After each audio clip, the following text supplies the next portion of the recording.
நாம் கிரகிக்க கூடாத பெரிய காரியங்களை செய்கிற இயேசுவின் இனிதான நாமத்தினால் உங்களை வாழ்த்துகிறேன். இந்த நாள் நம்முடைய ஆவிக்குரிய சிந்தனைக்காக யோபுவின் புஸ்தகம் 37 அதிகாரம் 5 வசனத்தை வாசிக்கிறேன். நாம் கிரகிக்க கூடாத பெரிய காரியங்களை கர்த்தர் செய்கிறார். இந்த வசனத்தின் பின்பகுதி இப்படித்தான் சொல்லுகிறது. யோபுவின் புஸ்தகத்தை வாசிப்போமானால் நிறைய காரியங்களை அதில் பார்க்க முடியும்.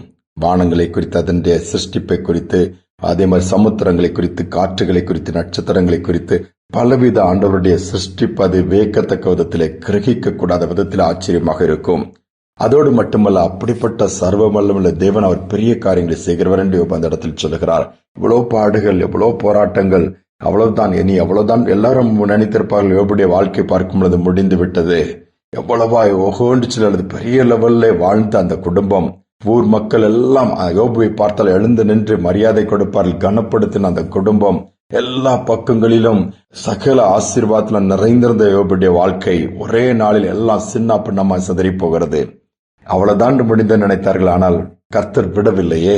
அந்த யோபுவை மீண்டுமாய் தூக்கி நிறுத்தினார். அந்த சூழ்நிலை எல்லாவற்றையும் மாற்றினார். இழந்து போனதை திருப்பிக் கொள்ளும்படியே வைத்தார். அதோடு மட்டுமல்லாமல் எல்லாவற்றிலும் தேவனுடைய நாமம் மகிமைப்படும்படிய காரியங்களை கர்த்தர் செய்தார். அதன் கிரகிக்க கூடாத, நினைத்து பார்க்க முடியாத அளவு கர்த்தருடைய கிரியைகள் இருக்கும், செயல்கள் இருக்கும், அவர் நமக்கு கொடுக்கிற ஆசீர்வாதங்களும் இருக்கும்.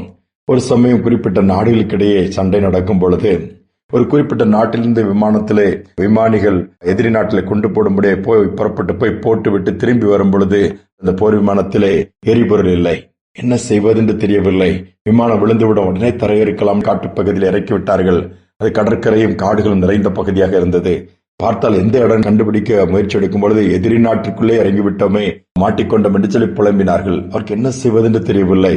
உடனே ஆண்டவரை நோக்கி கூப்பிட்டார்கள். ஆண்டவரை, நாங்கள் இக்கட்டில் மாட்டிக்கொண்டிருக்கிறோம், எங்களை ஒரு வீச நினைத்தரலும் என்று சொல்லி அவர்கள் அந்த நாளை கழித்திருக்கிறார்கள். அப்படி அந்த கடற்கரை பகுதியை பார்த்து கொண்டு நீந்தி போனாலும் போக முடியாது, இனி எப்படி போவதுன்னு பார்க்கும் பொழுது திடீரென்று தூரத்திலே ஒரு பேரல் மாதிரி ஒன்று மிதந்து வருகிறது. அதை பார்த்து இது பண்ணி பார்த்தால் அது விமானங்களுக்கு நிரப்பக்கூடிய எரிபொருள் அதற்குள் இருக்கிறதை கண்டுபிடித்தார்கள்.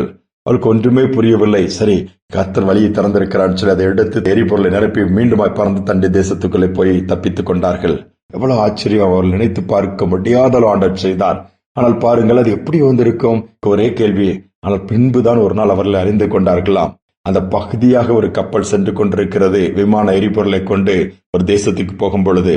அப்ப காற்று அதிகமாய் வீசி கடல் பொங்கினபடியினால் அந்த கப்பல் மூழ்கக்கூடிய ஒரு நிலைமை வரும் பொழுது அந்த கப்பல் கேப்டன் அதில் இருக்கிற சில பேரல் வெயிட்டை குறைக்க முடியாது தூக்கி கடலில் போட்டிருக்கிறான். என்றோ நடந்தது பாருங்கள். சரியான நேரத்திலே இவர்கள் கையில் அதில் ஒரு பேரல் கிடைக்கும்படி, அந்த எரிபொருள் கிடைக்கும்படியாய் கர்த்தர் அனுக்கிரகம் பண்ணியிருக்கிறார். நம்முடைய தேவன் செய்கிற காரியங்கள் சிலது உடனே தெரியாது, சிலது புரியாது, சிலது நம் மனதிலும் தோன்றாது, நம்பிக்கை கூட ஏற்பட முடியாத அளவுதான், இனி அவ்வளவுதான் என்கிற நிலைமைக்கு போகும். ஆனாலும் சோர்ந்து போகாமல் ஆண்டவரை உறுதியாய் பற்றிக் கொள்ளுவோம். கிரகிக்க கூடாத, அதை நான் நினைத்து பார்க்காத அளவுக்கு பெரிய காரியங்களை கர்த்தர் செய்வார். சோர்ந்து போயிருப்பீர்கள் என்று சொன்னால் ஆண்டவர் மேல் நம்பிக்கை வைங்க.